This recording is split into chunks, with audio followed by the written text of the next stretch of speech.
అందరికీ నమస్కారం. శ్రీమాత్రే నమః. కుంభరాశి వారికి 15, 16, 17 తేదీలలో మీకు జరిగేది తెలిస్తే ఖచ్చితంగా ఆశ్చర్యపోతారు. అలాగే ఈ వీడియోను ముందుగా మీరు ఒంటరిగా చూడండి. పక్కన ఎవరైనా ఉన్నప్పుడు పొరపాటున కూడా చూడవద్దు. ఈ మాట ఎందుకు చెప్పాలి అన్న విషయం మీకు వీడియో వింటే చక్కగా అర్థమవుతుంది. ఎందుకంటే మన అనుకునేటువంటి మనుషుల వల్ల, అందరి వల్ల ఇబ్బంది లేకపోయినా మన అనుకున్నటువంటి కొందరు మనుషుల వల్ల మాత్రం జీవితంలో ఖచ్చితంగా కొన్ని రకాలైనటువంటి సమస్యలు, అనుకోని చిక్కుల్లో వెళ్ళేటువంటి అవకాశం అనేది ఉంటుంది. కాబట్టి చాలా వరకు కూడా జాగ్రత్తగా ఉండాల్సినటువంటి పరిస్థితి. అది అంతా కూడా క్లియర్గా చెప్తాను. కాబట్టి వీడియోని ఎక్కడ కూడా పూర్తిగా చివరి వరకు వినేటువంటి ప్రయత్నం చేయండి. దానివల్ల మీకు పూర్తిగా ఉపయోగమే తప్ప ఎటువంటి నష్టం అనేది మీకు ఉండదు. కాబట్టి పూర్తిగా వినండి. మన వీడియోకి ఒక లైక్ ఇచ్చేసి సపోర్ట్ చేయండి. ఇక కుంభరాశి వారి విషయానికి వచ్చేటప్పటికి రాశి చక్రంలో ఇది 11వ రాశి. ఈ రాశికి అధిపతి శని. ఈ కుంభరాశి వ్యక్తుల గురించి మనం ఎంత మాట్లాడుకున్నా కూడా తక్కువేనండి. ఎందుకు అంటే వీరు వ్యక్తిగతంగా చాలా మంచివారు. అన్నిటికీ మించి వీరు సైలెంట్గా వారి పని వారు చేసుకుంటూ వెళ్ళిపోయేటువంటి మనస్తత్వం. అంటే వీరు ఎవరి విషయంలో కానీ ఎవరి పనుల్లో కానీ జోక్యం చేసుకోరు. అలాగే వీరు ఎవరి మీద ఆధారపడరు. స్వయంగా వారి కాళ్ళ మీద వాళ్ళు నిలబడేటువంటి వ్యక్తులుగా మనం చెప్పుకోవచ్చు అన్నమాట.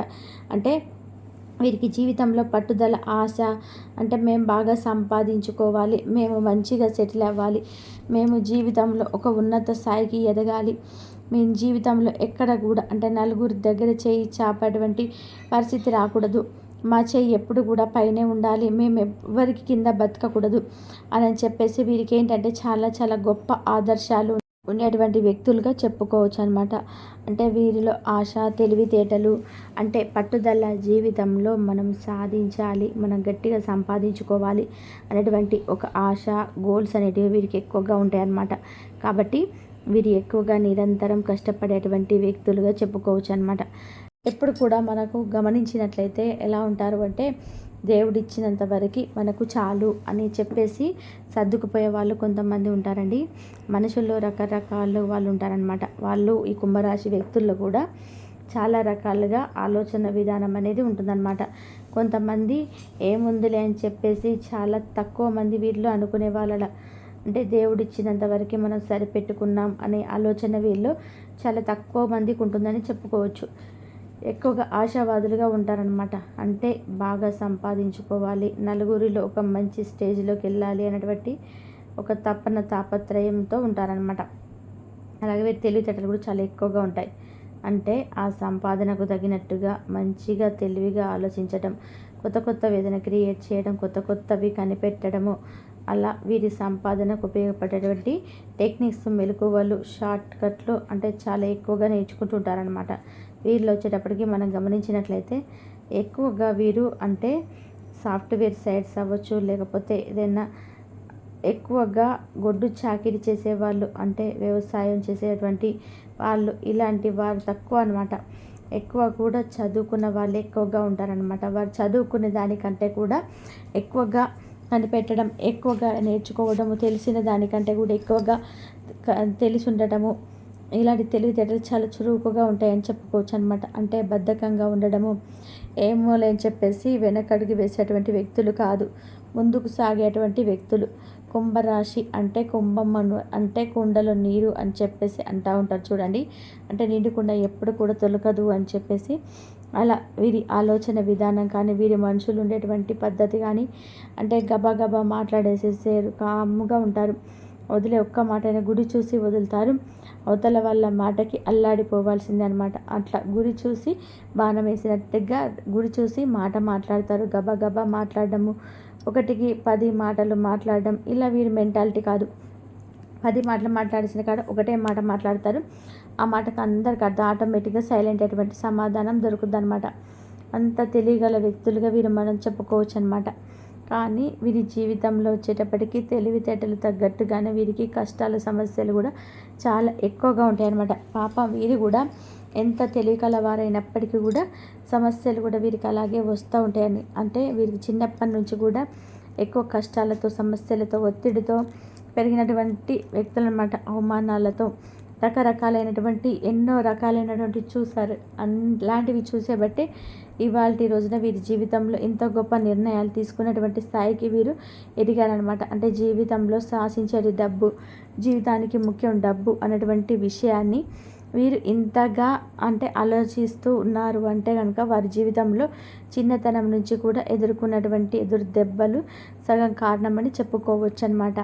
కాబట్టి వీరు ఇవాల్టి రోజున ఇంత గట్టిగా వీరి మనస్తత్వం అనేది ఒక రాగిలాగా మారిపోతుందని చెప్పుకోవచ్చు అనమాట. ఎందుకంటే పరిస్థితుల కంటే కూడా మనుషులు నేర్పేటువంటి ఆ గుణపాఠాలు ఉంటాయి చూడండి, అవి అవతల మనిషిని ఎంతలా మనిషినైనా సరే అంటే మంచితనాన్ని కూడా తీసేసి జనమంతా కూడా స్వార్థము ఏముందిలే అని చెప్పి జనానికి ఎక్కడ కూడా జాలి దయ ఇలాంటివి లేదు అని చెప్పేసేసి ఒక మెంటాలిటీ ఒక ఆలోచన నాకు వచ్చినప్పుడు ఏంటంటే అవతలి వాళ్ళు ఇలాగే జీవితం అంటే డబ్బు సంపాదించుకోవడం మన అనుకున్నటువంటి మనుషుల కోసం బతకడము, అంతేకాని ఎక్కడ కూడా మనుషుల మధ్యలో జాలి దయ ఇలాంటివి లేవు అని చెప్పేసి ఇలాంటి నిర్ణయాలు తీసుకునేటువంటి పరిస్థితి అనేది వస్తుందన్నమాట.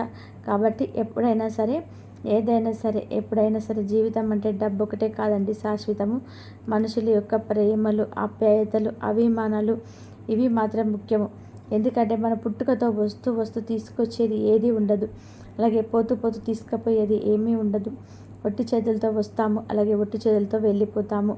కాబట్టి మనుషుల్ని ఎప్పుడు కూడా మనం మాట వల్ల కానీ లేదంటే మన చేతుల వల్ల కానీ లేదా వారి స్థాయిని బట్టి వారి హోదాలను బట్టి ఎప్పుడు కూడా తక్కువ చేసి మాట్లాడకూడదు.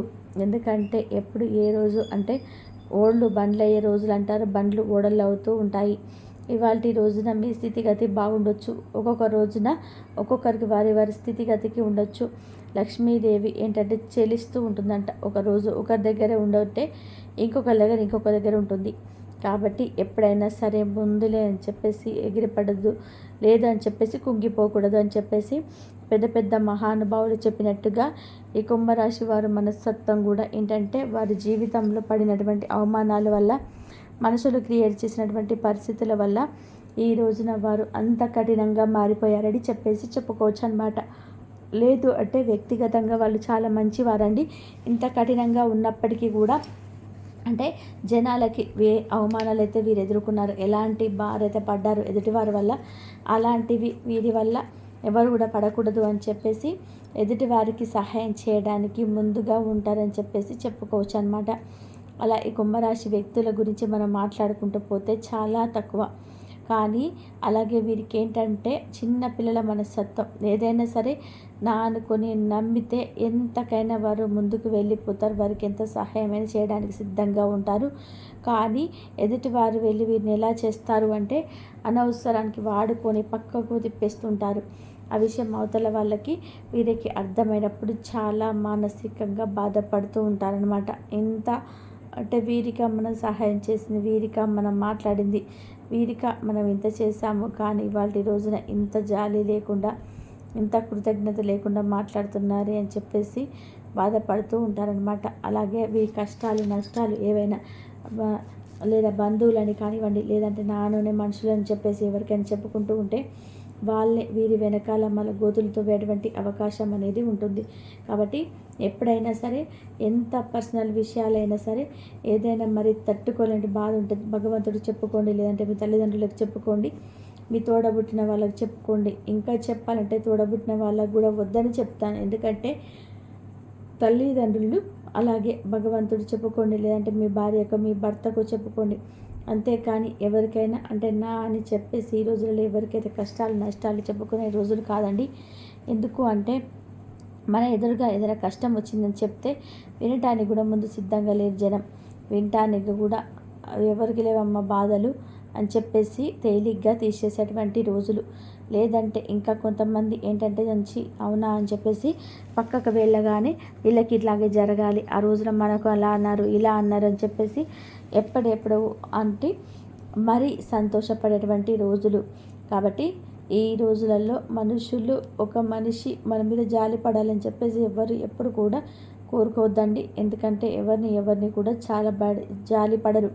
మనం స్వయంగా ఏదైనా సరే మనం పడాల్సిందే, కష్టమైన నష్టమైన మనది భారం మనం తీర్చుకోవాల్సిందే. కాబట్టి ఎవరికి చెప్పి కూడా నవ్వుల పాలవ్వద్దు. ఇలాంటివి చిట్కాలు అంటే ఇలాంటి మెలకువలు అనేటివి మీకు ఇంకా తెలిసి ఉండాలి. ఎందుకు అంటే కుంభరాశి వారి దగ్గర బోల మనస్తత్వం కూడా ఎక్కువగా ఉంటుందన్నమాట. అంటే కాస్త మంచిగా మాట్లాడగానే పొంగిపోతూ ఉంటారు. అన్నీ మాకు తెలుసు అనుకొని పొరపాట్లు చేసేస్తుంటారు. మేము చాలా తెలివి కలవాళ్ళం అనుకుంటారు, అంతలోనే జారిపోతుంటారనమాట. కాబట్టి ఆ మనస్తత్వం అనేది మీరు కొంచెం మార్చుకుంటే మీరు జీవితంలో మీరే కింగులు అవుతారని చెప్పేసి మనం చెప్పుకోవచ్చు అనమాట. అలాగే మీ మీద నరదిష్టి ప్రభావం అనేది చాలా ఎక్కువగా ఉంటుంది. కాబట్టి ఆ నరదిష్టి కోసం నుంచి బయటపడడం కోసం మీరు కాస్త అప్పుడప్పుడు ప్రతి ఆదివారము అవ్వచ్చు, కాస్త ఏదైనా శనివారం పూట, అలాగే కాస్త ఏదైనా సోమవారం పూట ఇలాంటప్పుడు రాళ్ళ ఉప్పుతోటి మిరపకాయలతోటి దిష్టి తీసేసుకోవడము, అలాగే ఇరుగు పొరుగు వాళ్ళ నరదిష్టి అనేది చాలా ఎక్కువగా ఉంటుంది. కాబట్టి ఇంటి మీద అవ్వచ్చు, మనుషుల మీద అవ్వచ్చు, కాస్త ఇంటింటికి కూడా కాస్త గుమ్మడికాయలు కట్టుకుంటూ ఉండడం, ఏదైనా నిమ్మకాయలు కట్టుకుంటూ ఉండడం, నిమ్మకాయలు పూజ చేయించుకొని ఆంజనేయ స్వామి గుడికి వెళ్ళి నిమ్మకాయలు మిరపకాయలు కలిసి మీటి గుమ్మానికి కానీ గేటుకి కానీ ఇలా కట్టుకోవడము, ఇలాంటివి మీరు చిన్న చిన్నవి ఖర్చు లేని పరిహారాలు చేసుకోవడం వలన మీకు దిష్టి ప్రభావం అనేది చాలా వరకు కూడా తగ్గుతుంది. లేదంటే నరుల దిష్టికి నల్లరాయి కూడా పగిలే రోజులండి. కాబట్టి ఏముందులే అని చెప్పేసి అనుకోకుండా చాలా చిన్న చిన్న మెలకువలు పాటించండి. కాస్త ఎర్ర నీళ్ళు తీసుకోవడము, ఇక ప్రతి విషయాన్ని కూడా జనానికి చెప్పుకుంటూ ఉండటము, ఎక్కువ మంచి మంచి మంచి బట్టలు కట్టుకోవడం, అంటే మరి అవసరమే తప్పదు కానీ ప్రతి చిన్న విషయాన్ని కూడా ఓవర్గా రెడీ అయ్యేలాగా చేస్తూ ఉంటారు. ఇలా జనం ఎవరు చూసి సంతోషపడారండి. అబ్బా వీళ్ళకేం బ్రహ్మాండంగా ఉంది చెప్పి చేస్తూ ఏడుస్తూ ఉంటారు. జనంతో చాలా వరకు కూడా జాగ్రత్తగా ఉంటే మీ జీవితానికి ఇంకా బాగుంటుంది. అలాగే 3 రోజులు కూడా వీళ్ళు చాలా బిజీగా ఉంటారు. చాలా వరకు కూడా అంటే తినడానికి తాగడానికి కూడా ఖాళీ లేనంత బిజీగా ఉంటారని చెప్పేసి మనం చెప్పుకోవచ్చు. కాబట్టి మీరు ఎంత పనిలో ఉన్నా సరే మీ ఆరోగ్యం మీద మీరు దృష్టి అనేది ఉంచుకొని సమయానికి తిండి, సమయానికి నిద్ర అనేది తప్పనిసరిగా ఉండాలి. లేదంటే చిన్న చిన్న అనారోగ్య సమస్యలు వచ్చేటువంటి అవకాశం అనేది ఉంటుంది. ఒక గ్యాస్ ప్రాబ్లం అవ్వచ్చు, ఒక తలనొప్పి లేదా కాళ్ళు నొప్పులు ఇలాంటివి ఎక్కువగా వచ్చేటువంటి అవకాశం అయితే ఉంటుంది. అలాగే మీరు రోడ్డు మీద ప్రయాణాలు చేసేటప్పుడు కూడా చాలా వరకు కూడా జాగ్రత్తగా ఉండాలండి. ఎందుకంటే మీకు ఎక్కువ టెన్షన్గా ఉంటుంది. మీరు ఏదైనా రోడ్డు మీద వెళ్ళేటప్పుడు బయట మీద కానీ కార్లో కానీ హెల్మెట్ పెట్టుకోవడం, సీట్ బెల్ట్ పెట్టుకోవడము, నడిచేటప్పుడు అయినా సరే జాగ్రత్తగా రోడ్డు చూసి దాటడము, ఇలాంటి జాగ్రత్తలు అనేవి తప్పనిసరిగా పాటించాలి. ఎందుకంటే మనం జాగ్రత్తగా ఉన్నాం, అవతల వాళ్ళు ఎలా ఉంటున్నది మనము ఆ విషయం మనకు తెలియదు. కాబట్టి ప్రయాణాల్లో తప్పనిసరిగా జాగ్రత్తగా ఉండడం అనేది అవసరం అండి. ఎందుకంటే మనల్ని నమ్ముకొని మన కుటుంబ సభ్యులు అనేది ఉంటారు. కాబట్టి చాలా వరకు కూడా జాగ్రత్తగా ఉండాలి. ఎంత కంగారు పడు పనులు అనుకోండి, కాస్త ఒక అరగంట ముందుకు బయలుదేరండి. అంతేకాని లేటుగా నిద్ర లేచి లేటుగా వెళ్దాంలే అని చెప్పేసి తీరా ప్రయాణం చేసేటప్పుడు మాత్రం హడావిడి చేస్తే ఇలాంటి సమస్యలు ఎదురయ్యేటువంటి అవకాశం అనేది ఉంటుంది. కాబట్టి కాస్త జాగ్రత్తగా ఉండండి. అలాగే మీరు మీ రోజులలో కష్టానికి తగినటువంటి ప్రతిఫలాన్ని చూడగలుగుతారు. డబ్బు పరంగా అయితే మీకు దిగులు లేదు. గతంతో పోల్చుకుంటే డబ్బు మీకు చేతులు ఎప్పుడు కూడా ఆడుతుందని చెప్పుకోవచ్చు. అంటే ఇందులో పెద్ద పెద్ద కోటీశ్వర్లు ఉండవచ్చు, అలాగే మధ్యతరగతి వాళ్ళు లేదు సామాన్య ప్రజలు ఉండవచ్చు. కానీ చేతుల్లో మాత్రం ఎంత కటిక పేదవాడికైనా సరే డబ్బులు అంటే లక్ష్మీదేవి ఎప్పుడు కూడా ఉంటుందని చెప్పుకోవచ్చు. గతంతో పోల్చుకుంటే చాలా వరకు కూడా మీ అవసరాలు అనేటివి ఇదివరకు లాగానే ఇబ్బంది లేకుండా తీరుతున్నాయని చెప్పుకోవచ్చు. ఎందుకంటే దైవానుగ్రహం అనేది మీ మీద పుష్కలంగా ఉండి మీ జీవితంలో డబ్బు అనేది ఉంటుంది. ఆ కష్టానికి తగినటువంటి ప్రతిఫలాన్ని మీరు చూడగలుగుతారు. కాకపోతే ఆ కష్టాన్ని మీరు జాగ్రత్తగా ఉంచుకోగలగడం మీరు చేయాల్సినటువంటి ఒక పని. అలాగే ఆ కష్టానికి తీసుకెళ్ళి ఎవరికైనా అప్పుగా ఇవ్వడం కానీ, లేదంటే ఒక వృధా ఖర్చులుగా ఏదైనా ప్రాపర్టీస్ కొని వేస్ట్ చేయడం ఇలాంటివి చేయవద్దు. ఏదైనా బంగారం కానివ్వండి, ఏదైనా భూమి రూపంలో కొనుగోలు చేసుకుంటే మీ భవిష్యత్తుకి ఇంకా చాలా బాగుంటుందని చెప్పుకోవచ్చు. ఇందులో వివాహం కాని వారు ఎవరైతే ఉన్నారో వారు ఖచ్చితంగా వివాహం యోగం అనేది ఉంది. సంతానం లేని వారికి సంతానం తప్పకుండా కలుగుతుంది. కుంభరాశిలో విద్యార్థులు కూడా మంచిగా పోటీలు గడిచినవి మంచి మంచి ఉద్యోగాలు చేసేటువంటి అవకాశం అనేది ఉంటుంది. గవర్నమెంట్ జాబ్స్ కోసం ఎవరైతే ఎదురు చూస్తున్నారో వారికి కూడా తప్పకుండా గవర్నమెంట్ జాబ్స్ అయితే దొరుకుతుంది. ప్రేమికులకు కూడా చాలా వరకు కూడా అనుకూలంగా ఉందని చెప్పుకోవచ్చు అనమాట. కుంభరాశిలో రంగంలో ఎలా ఉన్నారో అలా చిన్న చిన్న సమస్యలు వచ్చినప్పటికీ కూడా ఇది అదృష్టాన్ని అంటే వీళ్ళ పెద్దగా ఇబ్బంది ఏం పెట్టలేవని చెప్పమని చెప్పుకోవచ్చు. ఇలా కుంభరాశి వారికి ఈ 3 రోజులు చాలా వరకు కూడా అనుకూలంగా ఉందండి. కాకపోతే ఈ జాగ్రత్త తప్పనిసరిగా మీరు తీసుకోవాలి. అర్థమైంది కదా? 3 రోజులు మీకు ఏంటనేది. వీడియో వస్తే చిన్న లైక్ ఇచ్చి సపోర్ట్ చేయండి. మీరు లైక్ చేయడం వల్ల మీరు కొంతమందికి తెలుసుకునేటువంటి అవకాశం అయితే ఉంటుంది. అలాగే మీకు తెలిసినట్టు కుంభరాశి మిత్రులు ఎవరైనా ఉంటే వారికి కూడా షేర్ చేస్తే వారి జీవితానికి ఉపయోగపడే కొన్ని మాటలైనా వారు తెలుసుకుంటారు అని చెప్పి ఉపయోగించుకుంటారు అవకాశం అయితే ఉంది. కాబట్టి ఒక లైక్ ఇచ్చి షేర్ చేసి మన ఛానల్ని సబ్స్క్రైబ్ చేసుకొని అలానే బెల్ట్ని క్లిక్ చేస్తాను. ప్రతిరోజు పెట్టేటువంటి వీడియోలకి మీకు నోటిఫికేషన్ రూపంలో చేరుతుంది. మరింత విలువైనటువంటి సమాచారం అవకాశం అనేది ఉంటుంది. కాబట్టి ఒక్క లైక్ ఇచ్చి సపోర్ట్ చేస్తారని మనస్ఫూర్తిగా కోరుకుంటూ మరొక మంచి సందేశంతో మళ్ళీ కలుద్దాం.